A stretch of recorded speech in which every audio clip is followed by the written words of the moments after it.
Dhe falë Zotit, unë kur kam hyrë në burg në vitin 2021, unë aty e kam pa liri. Para gjykimet unë kanë qenë burg. Dhe kjo ofert ka qenë, nuk ka qenë martesë, më kanë keq kuptu. Ofert ja kam shoqeve të mia dhe kjo mësuesja e ka pas kushtet shumë të vështira jetësore dhe ka qenë shumë e bukur dhe e provokuar. Prandaj unë i kam thonë edhe biznismenëve, mos i keq përdorni gratë e huaja.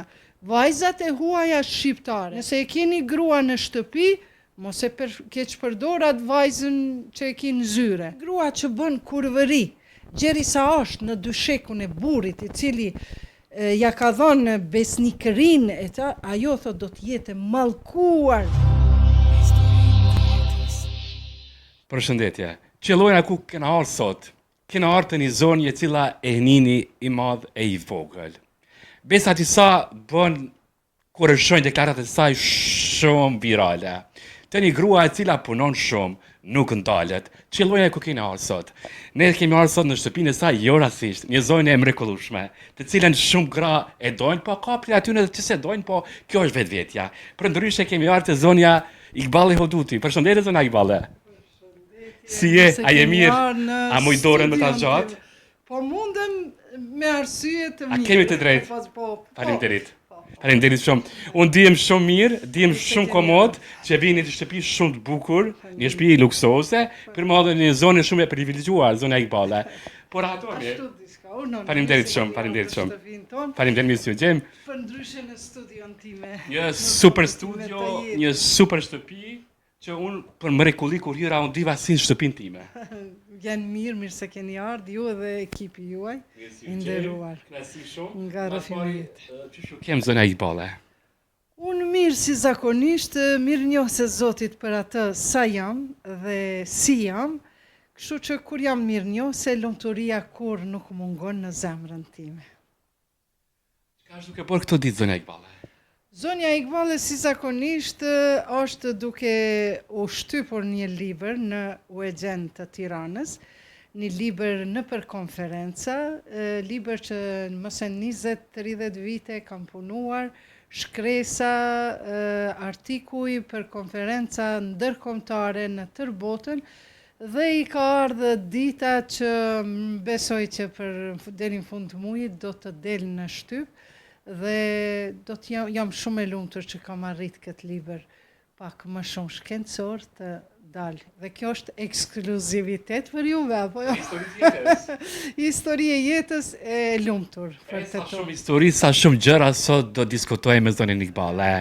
Shikoni, do të diskutojmë për gjërat e bukura, se për ndryshe muaji tetor është muaji i dhimbjeve, muaji i vujtjeve, muaji pikëllimit. Më kanë ndodhur shumë gjëra në muajin tetor, të cilat jo që më kanë rrëzuar, por normal si një krijesë fizike dhe shpirtërore jam lënduar, por disi ky muaj tetor më duket se po del një shkëndij drite gëzimi për mua dhe si ju si gazetar të rrëfimit jetës, dhe po doni me më bon ndryshime në jetë, ndryshime të bukura që të po i vresim. Ju falenderoj edhe njerë për ardhjen e juaj dhe shpresoj që muaji tetor nga muaji pikëllimit të më shndrohet në muaj gëzimi.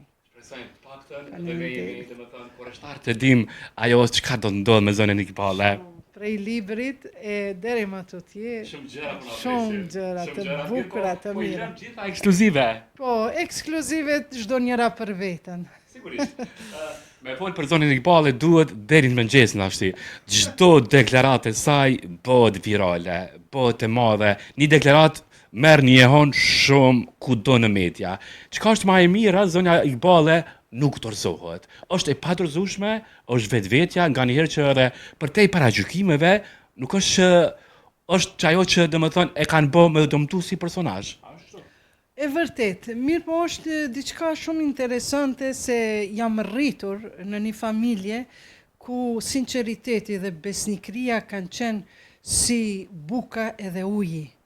Prandaj këto dy virtyte që na ka mësuar prindrit, të jemi të sinqertë dhe të jemi të drejtë, të jemi besnik besa, kjo më ka bo që unë çdo herë kur e jap ndonjë deklarat, normal, nëse janë ato deklaratat të jurisprudencës qoftë islame, apo që janë ma shumë që institucionaleve të ndryshme, atëherë ato deklarata e zojnë vendin e vetë, po ka raste kur nga mendimet e mia të lira, normal të frymëzuara nga mësimet, studimet që kur nuk janë dalë dhe s'kanë mund dalë desa vdes, atëherë ato deklarata që i jap ato bëjnë një bum, edhe nga, po unë se kam problem se si ndikon të tjetri, sepse unë nuk mendoj çka tjetri mendon për mu, për fjalët e mia, po unë mendoj që me fjalët e mia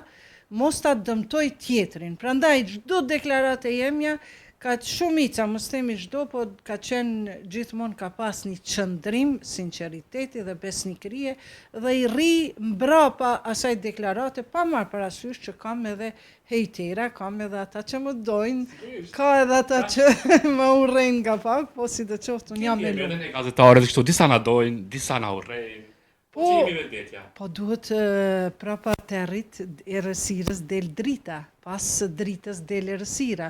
Edhe ju gazetarët i kryeni punë të juja, sepse duhet ta tregojmë edhe anën negative, jo për ta shëmtuar këtë shoqërinë tonë, po për të marrë shembull të keq që mos t'i ndodhë dikujt tjetër, po edhe anën negative. Por unë mendoj se për ta pas një punë halal, ju duhet të më mundu, jo vetëm gazetarët, çdo kush në përgjithësi, që mos ta përdorim teorinë paradoksale. Teoria paradoksale, për ndryshe për ata që kanë më pak njohuri, është kur për shembull ti të mirën e paraqet si të keqe, edhe fillon tek një shoqëria me u pa si një gjë shumë e keqe.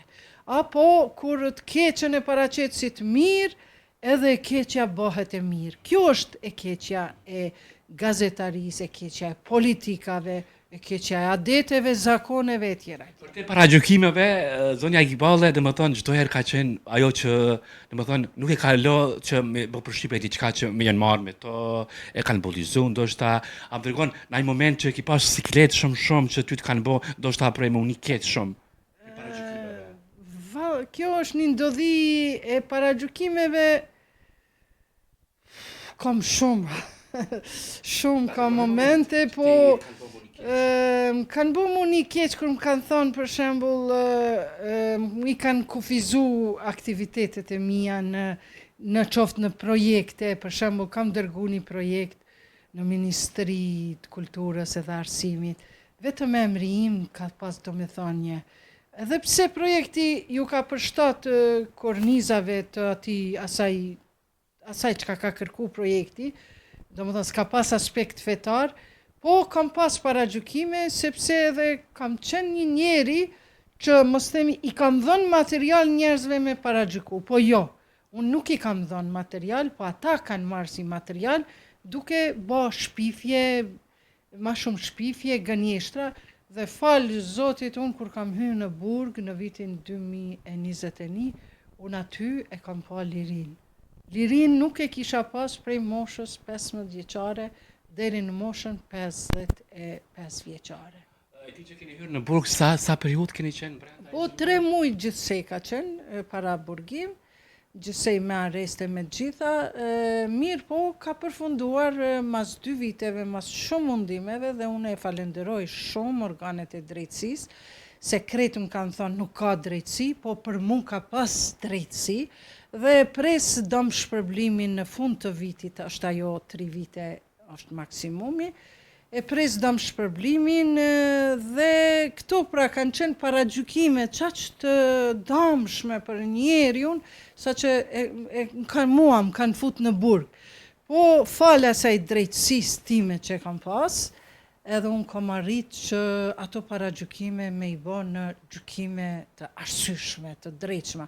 Le të më gjykojnë të gjithë, por le të jenë të drejtë në gjykimet, ose le të më pyesin, kjo është më e mira. Njeri kur e pyet në 4 sy, aty është realiteti, sepse ka njerëz që nuk mund t'i shohësh në sy. Për shembull, ju më erdhët ekipa juaj si mysafir, edhe unë tanë kohën ju kam shiku në sy, sepse e keni një aurë të pozitivitetit që doni t'i shërbeni shoqërisë me gjykim të drejtë, me arsye të fortë e jo me paragjykime.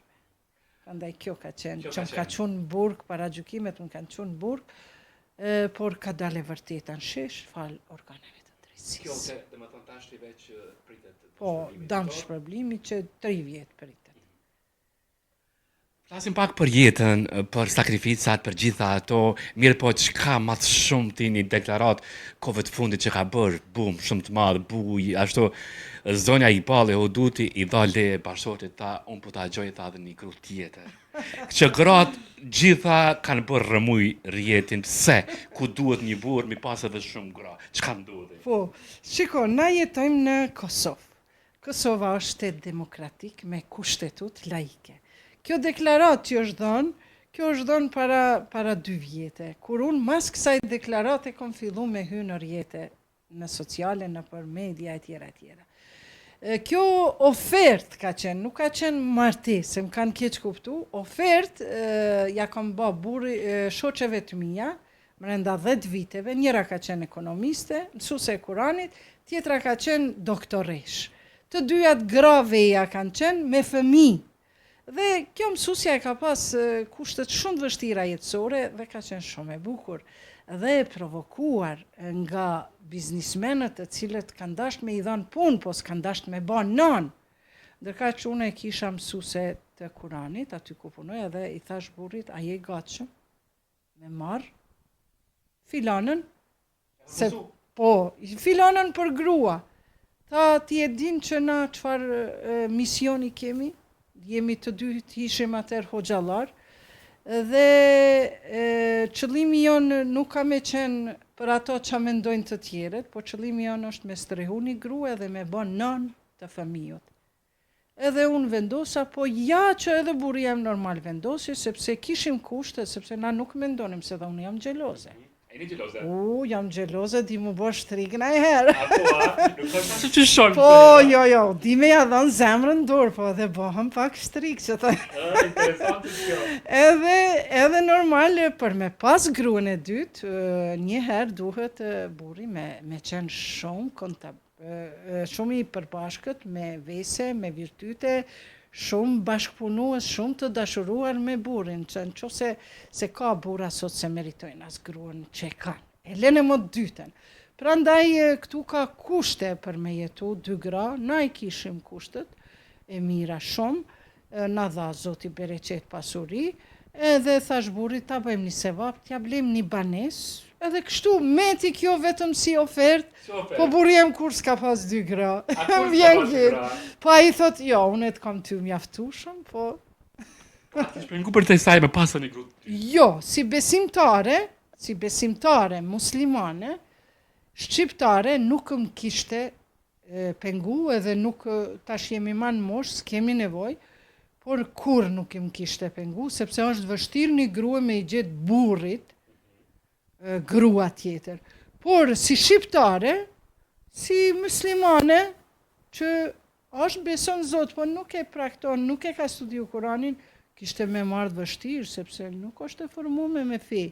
Ajo e ka veç emrin muslimane. Po unë jam muslimane, besimtare, praktikante dhe me bindje të fortë, çdo punë jetë që e kam bë vetëm me bindje, me qiltërsi, me pastërti, me sinqeritet, me empati.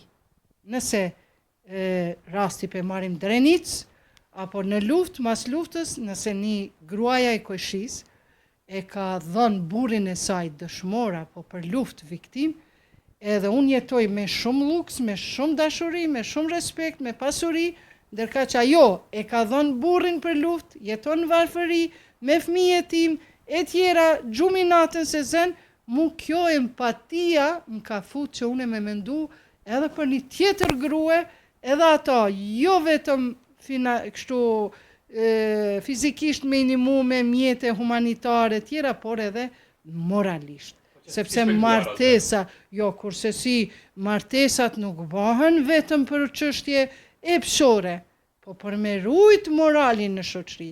Prandaj unë i kam thonë edhe biznismenve në Kosovë, ju lutëm mos i keq përdorni gratë e huaja, vajzat e huaja shqiptare. Nëse e keni grua në shtëpi, mos e keq përdorat vajzën që e keni zyre. Po, jepja gëzimin edhe asaj, bën e non. Po tash me ligj nuk lejohet, po me ligj nuk lejohet Kosovës, po nuk lejohet me i pas dy nikahe, dy kurorëzime mrenda në ofiçari, pra në komunë. Ndërka që na muslimanet kanë edhe kryetar të qyteteve e ish kryeministra që i kanë pas ka 2 gra, mos përmendi emra, dhe i kanë ka 2 gra. Por ligji i Kosovës nuk ta lejon me i pas 2 nikahe. Ty ta lejon me i pas 2 gra, një me një qatë komunës, një me të shtetit, apo e ki një me letrë, po mendoj të hoxhës, apo e ki një me letra e 4-5 me të zezë. Kjo është ma e keqja. Kemi shumë raste. Dashnore, se ato gra nuk janë. Dashnore, e vërtet.